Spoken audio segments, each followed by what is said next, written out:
بسم اللہ الرحمن الرحیم الحمد للہ رب العالمین الصلاۃ والسلام علی رسولہ الکریم اما بعد فاعوذ باللہ من الشیطان الرجیم رب اشرح لی صدری ویسر لی امری واحلل عقدۃ من لسانی یفقہوا قولی۔ السلام علیکم ورحمۃ اللہ وبرکاتہ۔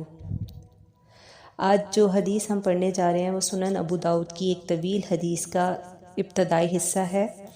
الصیام جنتن، الصیام روزہ، جنتن ڈھال ہے۔ اس طویل حدیث کا ترجمہ کچھ اس طرح ہے۔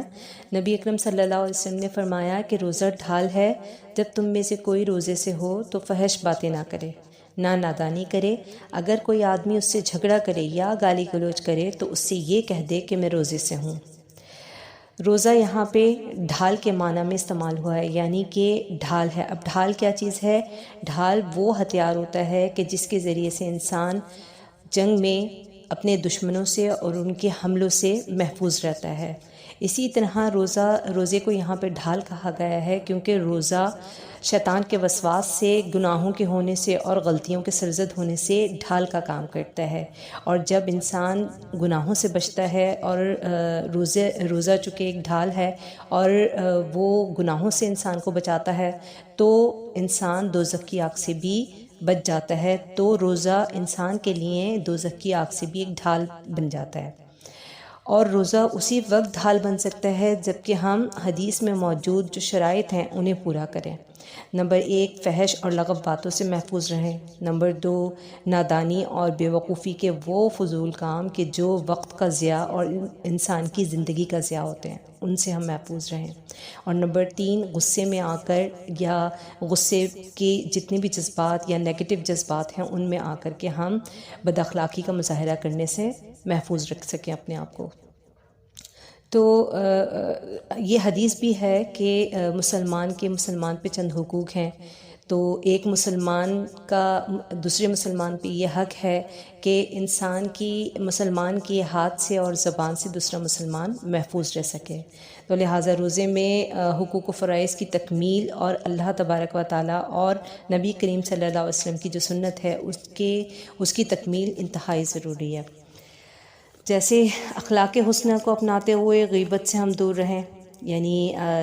غیبت جو ہے وہ روحانی طور پر انسان کسی دوسرے کی کردار کشی کر رہا ہوتا ہے۔ تو اس طرح چونکہ یہ ایک فضول کام ہے اور لغو کام بھی ہے اور ایک طریقے کا فحش کام بھی ہے، تو غیبت کرنے والا اپنی اس غیبت سے دوسرے کو نہ تو کوئی فائدہ پہنچا سکتا کہ وہ کوئی نصیحت کر رہا ہو اس کو اور وہ اس کو کوئی نقصان بھی نہیں پہنچا سکتا، کیونکہ اس کی غیبت سے دوسرے بندے پہ کسی قسم کا کوئی فرق نہیں پڑتا سوائے اس کے اپنے اخلاق اور اس کی روحانی ایک ڈسٹربنس کے نقصان کے، کچھ بھی نہیں ہو سکتا۔ تو اب چونکہ روزہ ڈھال ہے تو مسلمانوں کے لیے رمضان کے روزے بالکل ایسے ہی ہیں جیسے کہ انسان کو کسی اخلاقی، جسمانی یا کسی روحانی ٹریننگ پر بھیج دیا جائے، تو جس سے اس کے روحانی سٹرکچرز اور اس کی جسمانی مسلز کی یا اس کے اخلاق کی نگہداشت ہوتی ہے۔ اور اب تو سائنس نے بھی اس بات کو پروف کر دیا ہے کہ روزہ جو ہے وہ بہت سی بیماریوں کا ایک علاج بھی ہے اور ایز اے ڈائٹری تھیراپی کے بھی استعمال کیا جا رہا ہے۔ اور اب چونکہ رمضان کے روزوں کے علاوہ بھی نفلی عبادت کے طور پہ روزہ جو نفلی روزے ہیں وہ ان کی اگر ہم بات کریں تو رمضان کے بعد شوال کے 6 روزے اس ٹریننگ، یعنی ایک اس ٹریننگ میں جس میں انسان کی اخلاقی، روحانی اور جسمانی نشوونما ہو رہی ہے، اس میں ایک اگر وہ اضافہ کرنا چاہے اور اپنی ذات کی مزید اصلاح کرنا چاہے تو پھر شوال کے جو 6 روزے ہیں وہ رکھنے کا حکم ہے۔ اس کے بعد 9 اور 10 محرم کے روزے، عرفہ کا روزہ، یہ وہ روزے ہیں یا وہ چھوٹے ٹریننگ پیکیجز ہیں جو انسان کو اس لیے پرووائڈ کیے گئے ہیں تاکہ وہ اپنی اخلاقی اور اپنی جسمانی اور روحانی تربیت کو کنٹینیو رکھ سکے۔ اسی طریقے سے منتھ میں 3 دن کے روزے رکھنے کا بھی نبی کریم صلی اللہ علیہ وسلم کی سنت سے ثبوت ہمیں ملتا ہے۔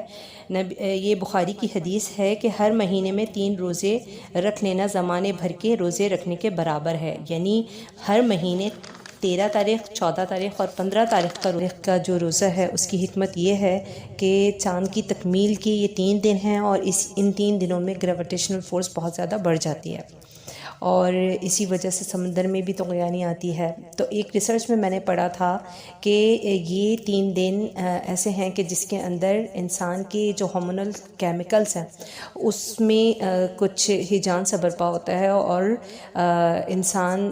کے جو جذبات ہیں وہ کافی زیادہ پرووک ہو جاتے ہیں، بہت زیادہ اس میں جو ہے منفی جذبات بیدار ہونا شروع ہو جاتے ہیں، یا وہ ایموشنلی بہت زیادہ ایکٹیو ہو جاتا ہے۔ اور جب انسان ایموشنلی بہت زیادہ ایکٹیو ہوتا ہے تو غیر اخلاقی کام انسان سے زیادہ سرزد ہوتے ہیں، خواہ وہ نادانی میں ہوں اب یا پھر وہ شیطان کے وسواس کی صورت میں ہوں، جیسے غیبت کرنا کسی کی، یا جھگڑا یا لعن طعن، یا اندر سے اریٹیٹ ہونا، جیسے خاص طور پہ عورتیں چونکہ وہ گھر میں بند رہتی ہیں، ڈپریشن کا شکار ہوتی ہیں اکثر و بیشتر، تو ان میں یہ ہیجان زیادہ دیکھنے میں آتا ہے کہ وہ ایموشنلی بہت زیادہ ایکٹیو ہو جاتی ہیں، اسپیشلی منفی جذبات جو ہیں وہ بہت زیادہ ایکٹیو ہو جاتے ہیں۔ پھر انسان اگر اپنے آپ کو اور مزید روحانی اور جسمانی طور پہ اسٹرانگ کرنا چاہتا ہے تو پھر نبی کریم صلی اللہ علیہ وسلم نے فرمایا کہ پیر اور جمعرات کو روزہ رکھا جائے، اور پیر اور جمعرات کو روزہ رکھنے کی جو حکمت ہے وہ نبی کریم صلی اللہ علیہ وسلم نے فرمایا کہ پیر اور جمعرات کے دن انسانوں کے اعمال اللہ تعالیٰ کے حضور پیش کیے جاتے ہیں۔ میں پسند کرتا ہوں کہ روزے کی حالت میں میرے اعمال اللہ تبارک و تعالیٰ کے سامنے پیش کیے جائیں، اور اس کے علاوہ اگر کوئی اس سے بھی زیادہ اپنے آپ کی اصلاح کرنا چاہے یا اپنی شخصیت کی اصلاح کرنا چاہے تو پھر نبی کریم صلی اللہ علیہ وسلم نے فرمایا کہ جو انسان طاقت رکھتا ہو تو وہ پھر ایک دن چھوڑ کے ایک دن روزہ رکھے، یعنی آلٹرنیٹیو ڈیز میں روزہ رکھے۔ تو یہ ہماری آج کی حدیث تھی کہ روزہ ڈھال ہے، اور روزہ کس چیز سے ڈھال ہے؟ ہر منفی جذبے سے اور ہر قسم کے گناہوں اور دوزخ کی آگ سے انسان کے لیے ڈھال ہے، مگر اس وقت جب کہ وہ تمام شرائط پوری کی جائیں جو کہ حدیث کی روح سے ہمارے سامنے ابھی آئیں اور ہم نے پڑھی۔ آخر میں اللہ تبارک و تعالیٰ سے دعا ہے کہ اللہ تعالیٰ ہماری عبادتوں میں ہمیں پرخلوص کر دے، اور ہمیں ہماری نیتوں کو نیک بنائے، اور نبی صلی اللہ علیہ وسلم کی سنت کی حقیقی پیروی کی ہمیں توفیق عطا فرمائے۔ آمین ثم آمین۔ السلام علیکم ورحمۃ اللہ وبرکاتہ۔